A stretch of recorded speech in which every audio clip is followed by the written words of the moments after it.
സാധിച്ചുതരും. സങ്കീർത്തനങ്ങൾ 37-ാം അധ്യായം 4-ാം വാക്യം. പ്രിയ കൂട്ടുകാരെ, നമ്മുടെ ഇടവകയിലും പലതരത്തിലുള്ള തിരുനാളുകൾ നാം ആഘോഷിക്കാറുണ്ടല്ലോ. സഭയിൽ നാം ആചരിച്ചു വരുന്ന തിരുനാളുകൾ എവയെന്നും അവയുടെ പ്രാധാന്യം എന്താണെന്നും കൊച്ചു കൂട്ടുകാർക്ക് മനസ്സിലാക്കി തരാൻ 5ാം ക്ലാസ്സിലെ പ്രിയ കൂട്ടുകാർ നടത്തുന്ന അസംബ്ലിയിലേക്ക് ഏവർക്കും സ്വാഗതം. ദൈവം തങ്ങൾക്ക് വേണ്ടി ചെയ്ത വലിയ കാര്യങ്ങളെ ഓർക്കുവാനും അവയെ പ്രതി നന്ദി പ്രകാശിപ്പിക്കുവാനും തങ്ങളുടെ തെറ്റുകൾക്ക് വേണ്ടി മാപ്പപേക്ഷിക്കുവാനും ഇസ്രായേൽ ജനം വിവിധ തിരുനാളുകൾ ആചരിച്ചിരുന്നു. ആർപ്പുവിളികളും കാഹളധ്വനികളും മുഴക്കുകയും ദൈവമായ കർത്താവിന് വിവിധ തരത്തിലുള്ള തിരുബലികൾ അർപ്പിച്ചുമാണ് ഇസ്രായേൽ ജനം തിരുനാളുകൾ ആഘോഷിച്ചിരുന്നത്. പുളിപ്പില്ലാത്ത അപ്പത്തിന്റെ തിരുനാൾ, പെസഹ തിരുനാൾ, കൂടാര തിരുനാൾ, പെന്തക്കോസ്ത തിരുനാൾ എന്നിവയാണ് ഇസ്രായേൽ ജനത പ്രധാനമായി ആചരിച്ചിരുന്ന തിരുനാളുകൾ. പുതിയ നിയമജനമായ സഭയിലും പലവിധത്തിലുള്ള തിരുനാളുകളുണ്ട്.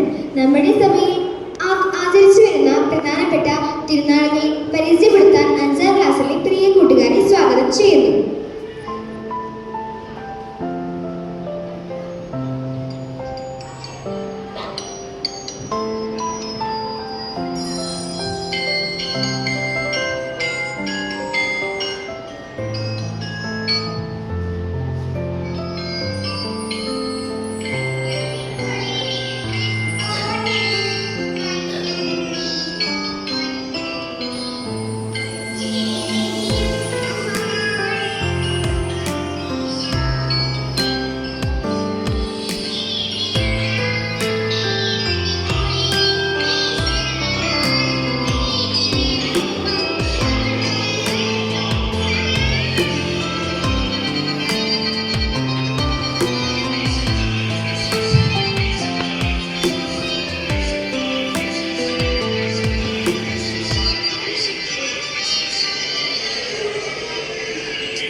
ദൈവപുത്രനായ ഈശോ മനുഷ്യനായി ബത്ലഹേമിലെ കാലിത്തൊഴുത്തിൽ പിറന്നതിന്റെ ഓർമ്മയായിട്ടാണ് നാം ക്രിസ്തുമസ് ആചരിക്കുന്നത്.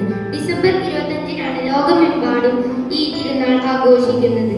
വിനയത്തിന്റെയും എളിമയുടെയും മാതൃക നമുക്ക് നൽകിയ ഈശോയുടെ ജനന തിരുനാൾ നാം എല്ലാവരും നന്നായി ആഘോഷിക്കുന്നുണ്ടല്ലോ. മനോഹരമായ പുൽക്കൂട് ഉണ്ടാക്കി നക്ഷത്രങ്ങൾ തൂക്കിയും ഇടവക ദേവാലയങ്ങളിൽ പുൽക്കൂട്ടിൽ പിറന്ന ഉണ്ണീശോയെ ആരാധിച്ചും ക്രിസ്തുമസ് കേക്ക് മുറിച്ചും സമ്മാനങ്ങൾ കൈമാറിയും നാം ക്രിസ്തുമസ് ആഘോഷിക്കുന്നു. എന്നാൽ പുൽക്കൂട്ടിൽ പിറന്ന ഉണ്ണീശോയെ നമ്മുടെ ഹൃദയത്തിൽ പിറക്കുമ്പോഴാണ് നാം യഥാർത്ഥ ക്രിസ്തുമസ് ആഘോഷിക്കുന്നത്.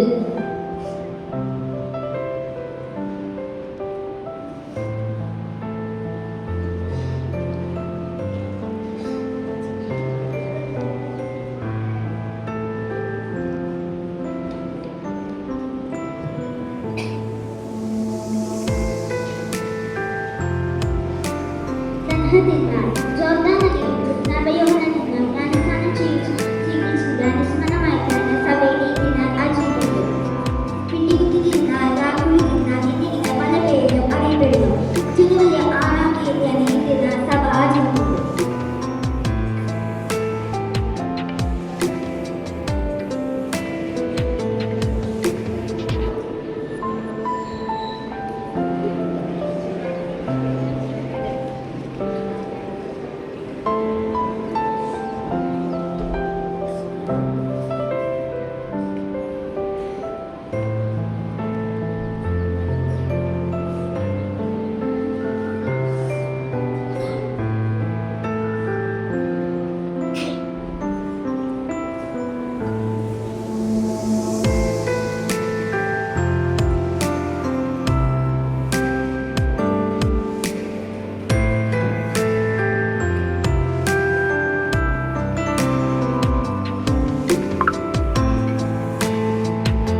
അനുസ്മരണം പെന്തക്കോസ്തയിലൂടെയാണ്.